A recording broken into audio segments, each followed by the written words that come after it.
It was an ordinary Thursday morning at Penny Grove High School. The students were bustling around the corridors, eager to get to their first class of the day. Emma, a senior, was excited to present her history project, having spent weeks on her research. She took a deep breath, entered the classroom, and prepared to begin her day.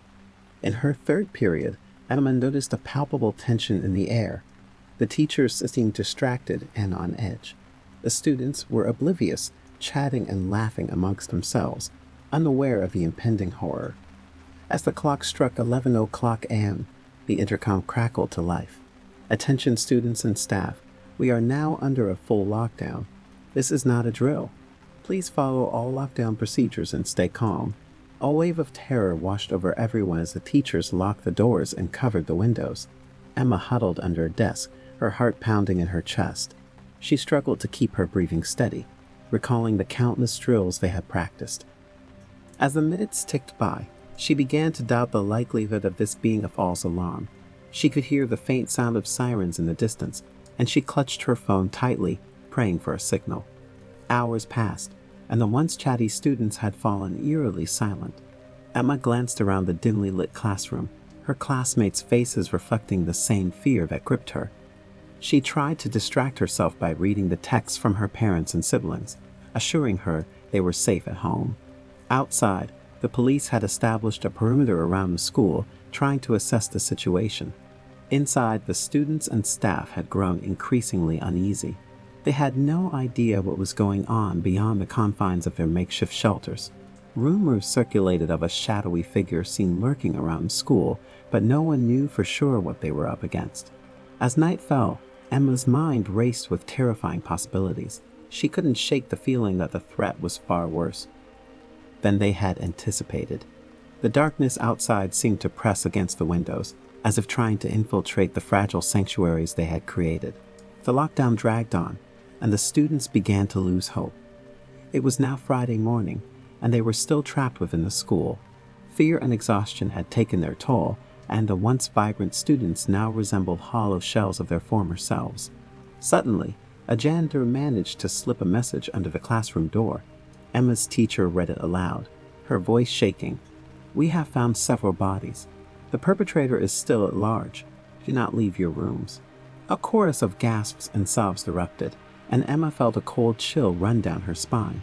The reality of their situation had become painfully clear. They were trapped in a school with a cold-blooded killer. As the hours wore on, Emma's fear was replaced by a steely determination. She knew they couldn't stay locked in a classroom forever. They had to do something. She whispered her plan to her classmates, and they all agreed. It was time to act. The students fashioned makeshift weapons from items around the classroom, their eyes filled with a mix of fear and determination. Emma led the charge, her heart pounding with adrenaline. They cautiously stepped out of the classroom, armed and ready to face the unseen enemy. As they navigated the dark and empty corridors, Emma caught a glimpse of a figure up ahead. They froze, unsure whether to confront or retreat. Emma's instincts took over, and she signaled for the group to take cover. As the figure approached, they held their breath, waiting for the right moment to strike. The figure stepped into the light, and Emma realized, to her astonishment, that it was Mr. Thompson, the school's vice principal. He looked disheveled and terrified, and it became clear that he was not the killer they had feared. Mr. Thompson explained that the police had cornered the perpetrator in the gymnasium. The bodies discovered were those of the school's security guards, who had been killed trying to protect the students. It was evident that the killer had planned this attack carefully, cutting the school's communication lines and power to prevent any outside help.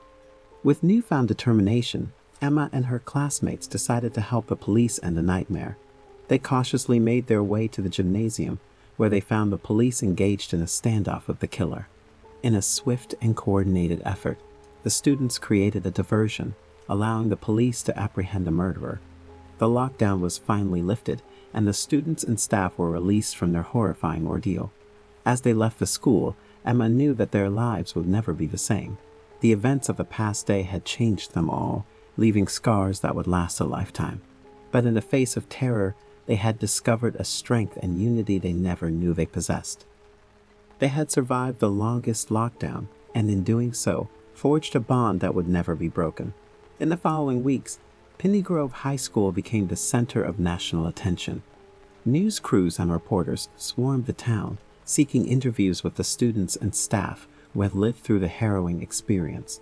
Emma and her classmates were hailed as heroes, and their bravery and resourcefulness were praised by people from all walks of life. As the school attempted to return to normalcy, it was impossible to ignore the lingering trauma that gripped everyone who had been a part of the lockdown. Counselors were brought in to help staff cope with the emotional aftermath, and a memorial was erected in honor of the fallen security guards who had made the ultimate sacrifice to protect the school. Emma found solace in writing, chronicling her experiences and emotions in a journal. She discovered that putting her thoughts on paper helped her process the events that had transpired. And she began to heal from the psychological wounds that had been inflicted. Months later, the students of Piney Grove High School had started to rebuild their lives. Graduation day arrived, and as Emma walked across the stage to accept her diploma, she felt a mix of emotions. There was sadness for the loss they had all experienced, but also pride in the strength they had shown in the face of adversity. As she stood before her classmates to deliver her valedictorian speech, Emma took a moment to reflect on their shared journey. She spoke of the importance of resilience and the power of unity, her words resonating with every person in the audience.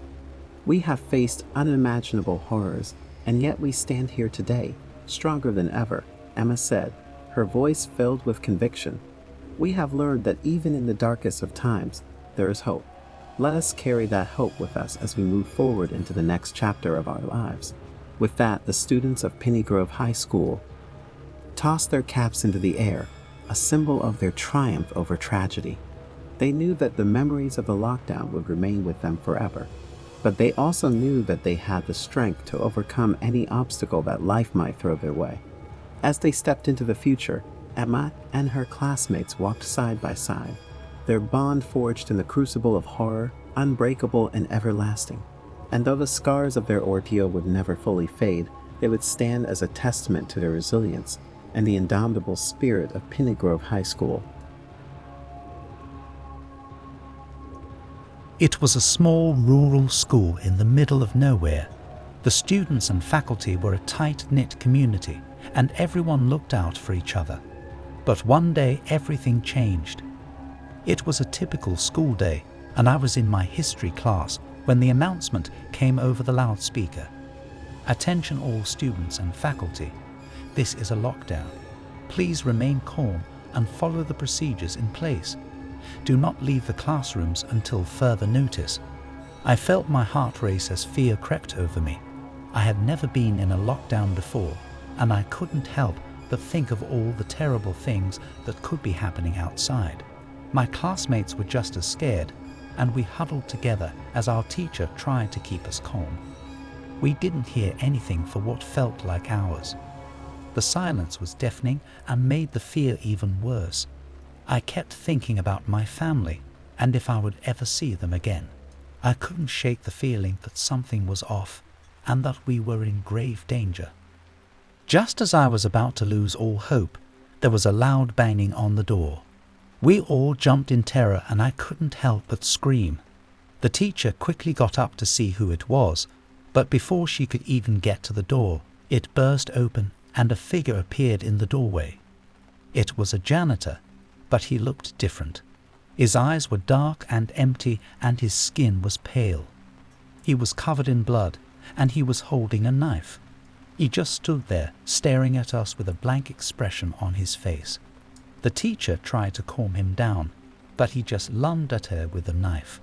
She screamed and stumbled back as the janitor advanced on us.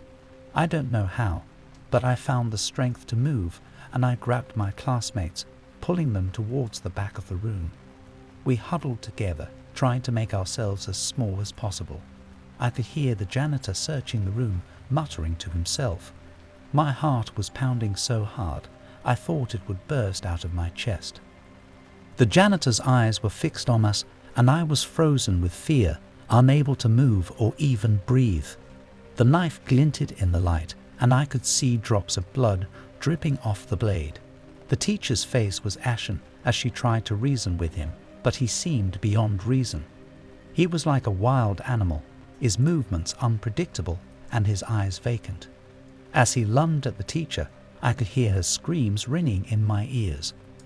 It was like something out of a horror movie, and I couldn't believe this was happening in real life. My classmates and I were huddled together, clutching each other tightly as we prayed for help to arrive. The sound of the police officers bursting into the room was like music to my ears. They were shouting orders, and I could see their guns drawn and aimed at the janitor. I was so relieved that they had arrived in time to save us. As they apprehended him and led him away in handcuffs, I felt tears streaming down my face. It was like a weight had been lifted off my shoulders, and I was grateful to be alive. We were all in shock as the police explained what had happened. The janitor had snapped and gone on a killing spree throughout the school. They had finally been able to take him down, but not before he had claimed several lives. The lockdown was lifted, and we were able to evacuate the building. I later found out that the police had been tipped off by a concerned parent and were able to get to the school in time to prevent any further loss of life. As we were leaving the building, I couldn't help but look back. I could still see the blood-stained floors and the shattered glass from the windows.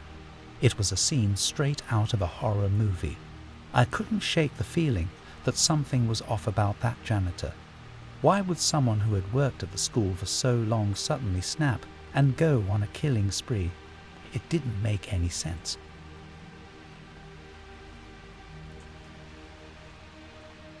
Jason's heart raced as he huddled beneath his desk, his fingers gripping the edges tightly. The silence in the room was suffocating, punctuated only by the distant sirens wailing outside the school building. He glanced around the darkened classroom, barely making out the shapes of his classmates, who were also hidden in the shadows beneath their own desks. Mrs. Thompson, their English teacher, stood motionless by the door, her eyes wide with fear. Her hand tightly clutched the doorknob, as if a mere touch of it would keep them all safe from the horrors beyond the classroom. The intercom crackled to life, causing everyone to jump. The principal's voice was strained and shaky, but his words were clear. "This is not a drill. There is an active threat in the school. Please remain in your classrooms and lock the doors. Do not open them until you are instructed to do so by a police officer or another authorized person." The announcement sent a chill down Jason's spine. The whispered rumors of a lockdown drill had been circulating among the students earlier in the day, but hearing the principal's panicked voice confirmed their worst fears. This was real. As the minutes ticked by, the tension in the room grew palpable. Jason could hear the faint sound of footsteps echoing in the halls, accompanied by muffled voices that he couldn't quite make out. Were they the police or something far more sinister? Suddenly, a blood-curdling scream echoed through the hallway, causing everyone in the room to gasp. A few students began to cry, their sobs barely audible as they tried to stifle their fear. Jason swallowed hard, his throat dry and tight. He knew that scream. It was Sarah, his best friend since kindergarten. She had been in the bathroom when the lockdown began. The thought of her in danger left him feeling helpless and desperate. Mrs. Thompson's eyes darted back and forth, her fingers tapping nervously on the doorknob. She seemed to be weighing her options, trying to decide whether it was safe to venture out and help Sarah. But her duty was to her students, and she knew that leaving them would be a risk she couldn't take.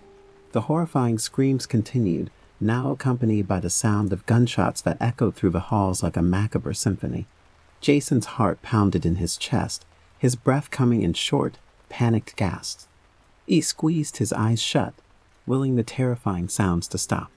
As the minutes dragged on, the gunshots and screams grew more distant, until finally, the school was once again enveloped in an eerie silence. The only sounds were the quiet sobs of Jason's classmates and the hum of the overhead fluorescent lights. Time seemed to stretch out endlessly, and Jason could feel his body growing stiff and uncomfortable from the cramped position beneath the desk. But he dared not move, not even when a familiar voice outside the door called for help. It was Sarah. She sounded weak and desperate, her voice barely audible through the thick wooden door. Mrs. Thompson hesitated, her hand hovering over the doorknob. She exchanged a terrified glance with Jason, who shook his head, pleading with his eyes for her not to open the door. The footsteps and voices in the hallway had stopped, but that didn't mean they were safe. No, it wasn't time to leave their hiding place. Not yet. Mrs. Thompson nodded, her face etched with anguish, and stepped back from the door. The room was silent once more, save for the sobs of the students and the distant wail of sirens drawing ever closer. Finally, after what felt like hours, the unmistakable sound of police officers filled the hallways. Their authoritative voices echoed through the building, calling out for survivors and announcing that the threat had been neutralized. Mrs. Thompson hesitated for a moment, her hand still trembling as she reached for the doorknob. Jason held his breath, his heart pounding in his ears as the door slowly creaked open. A group of heavily armed police officers stood in the hallway, their faces etched with a mixture of relief and sorrow. They quickly entered the classroom, checking for any hidden threats before ushering the students out into the hall. As Jason emerged from his hiding place, he caught a glimpse of Sarah's bloodied and lifeless body just a few feet from the classroom door. His heart shattered, and he sank to his knees, overwhelmed by grief and shock. A police officer placed a reassuring hand on his shoulder, gently guiding him away from the scene. The officers led the shaken students through the dimly lit hallways, past the shattered remains of once familiar classrooms. The walls were splattered with blood and riddled with bullet holes, a chilling reminder of the horror they had all just endured. Jason could barely comprehend the destruction surrounding him, and he clung to the officer's hand as if it were a lifeline. They were finally ushered outside into the brisk autumn air, where they were greeted by a sea of anxious parents, frantic news reporters, and flashing lights from police cars and ambulances. Jason scanned the crowd, searching for his own parents. His mother's tear-streaked face appeared amidst the chaos, and she rushed towards him, wrapping her arms tightly around him. As Jason was led away from the school, he couldn't help but glance back at the building that had once been his haven. The school, now a horrifying crime scene, would be forever tainted in his memory. The innocence of his youth had been shattered in an instant, and Jason knew that life would never be the same again. In the days that followed, the community came together to mourn the victims and support the survivors. Vigils were held, and makeshift memorials were set up outside the school, covered in flowers, candles, and heartfelt messages. The shooter had been a former student, a troubled young man who had slipped through the cracks of the system. Jason couldn't help but feel a mixture of anger and sorrow as he learned more about the person who had forever changed his life and the lives of so many others. As the weeks and months passed, the shock and pain began to fade, replaced by a sense of resilience and determination. The students returned to school, their spirits bolstered by the love and support of their community. They knew that they could never forget the horrors they had experienced, but they were determined to move forward and honor the memories of those they had lost. And so, amidst the darkness and tragedy, a spark of hope emerged. Jason vowed to carry on, to be a voice for change and a beacon of light in the face of overwhelming darkness. He knew that the path ahead would not be easy, but he was determined to make a difference and ensure that the nightmare they had endured would never be repeated. As he stepped through the doors of the school once more, Jason felt a newfound strength and purpose. He would never forget the fear and loss he had experienced, but he refused to let it define him. The horror of that fateful day would be a constant reminder of the fragility of life and the importance of standing up for what was right, even in the face of unimaginable terror. As the months turned into years, Jason became an advocate for change. He worked tirelessly to raise awareness about mental health, bullying, and the need for stricter gun control laws.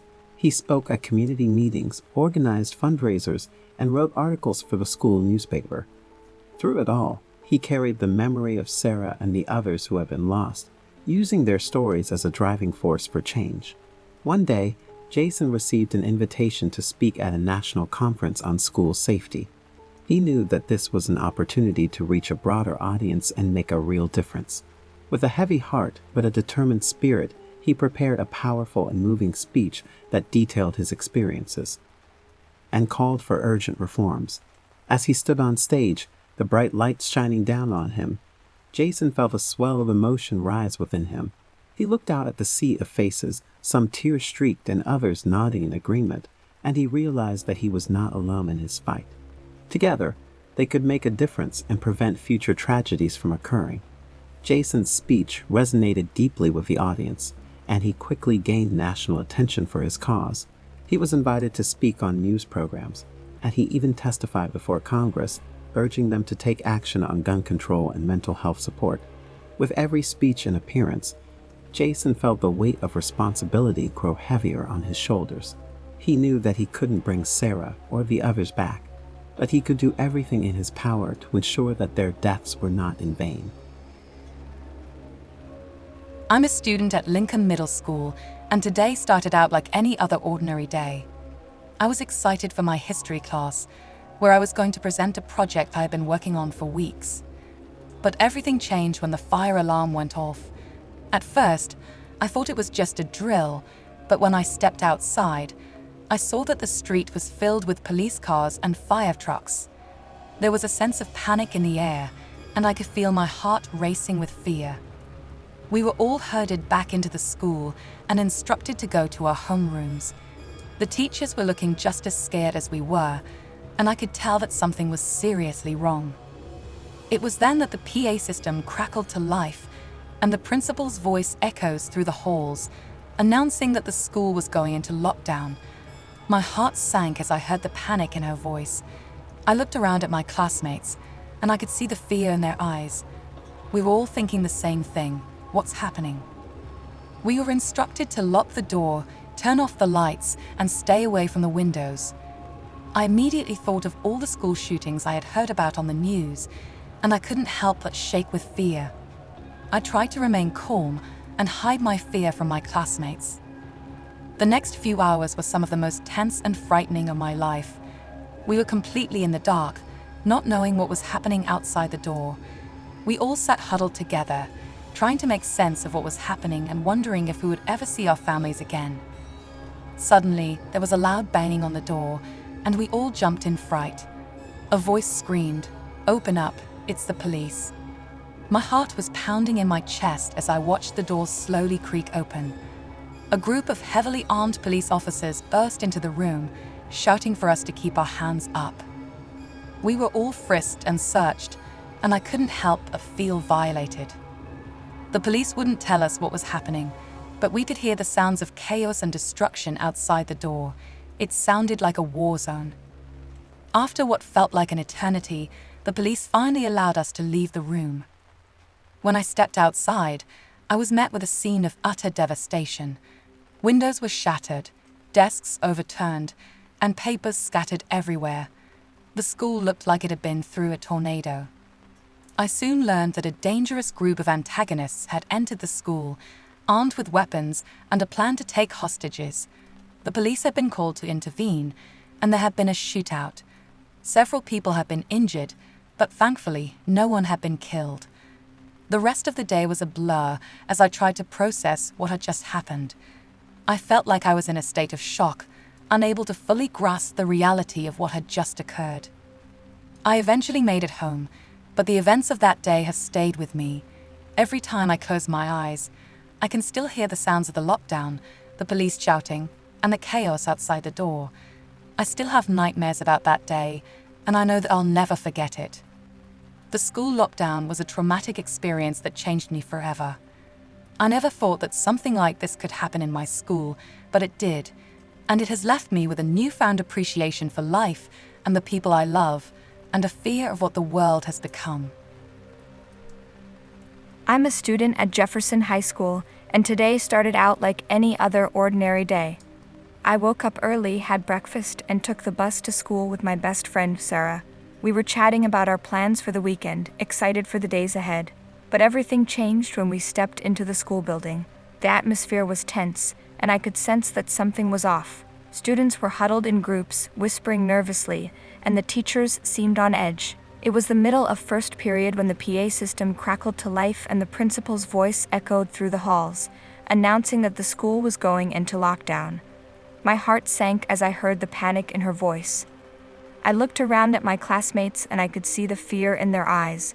We were all thinking the same thing. What's happening? We were instructed to lock the door, turn off the lights, and stay away from the windows. I immediately thought of all the school shootings I had heard about on the news, and I couldn't help but shake with fear. I tried to remain calm and hide my fear from my classmates. I sat down at my desk, my mind racing with thoughts of what could be happening outside. Was it a shooter? A bomb threat? I tried to stay positive, telling myself that it was probably just a drill, but deep down I knew that something was very wrong. The next few hours were some of the most tense and frightening of my life. We were completely in the dark, not knowing what was happening outside the door. We all sat huddled together, trying to make sense of what was happening and wondering if we would ever see our families again. I heard someone crying softly, and I saw Sarah holding her hand over her mouth, trying to stifle her sobs. I put my arm around her, trying to comfort her, but I was shaking with fear myself. Suddenly, there was a loud banging on the door, and we all jumped in fright. A voice screamed, "Open up, it's the police." My heart was pounding in my chest as I watched the door slowly creak open. A group of heavily armed police officers burst into the room, shouting for us to keep our hands up. We were all frisked and searched, and I couldn't help but feel violated. The police wouldn't tell us what was happening, but we could hear the sounds of chaos and destruction outside the door. It sounded like a war zone.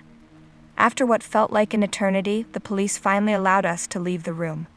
When I stepped outside, I was met with a scene of utter devastation. Windows were shattered, desks overturned, and papers scattered everywhere. The school looked like it had been through a tornado. I soon learned that a group of armed robbers had entered the school, and the police had been called to intervene. There had been a shootout, and several people had been injured, but thankfully, no one had been killed. The rest of the day was a blur as I tried to process what had just happened. I felt like I was in a state of shock, unable to fully grasp the reality of what had just occurred. I was reunited with my family, and we hugged each other tightly, tears streaming down our faces. I eventually made it home, but the events of that day have stayed with me.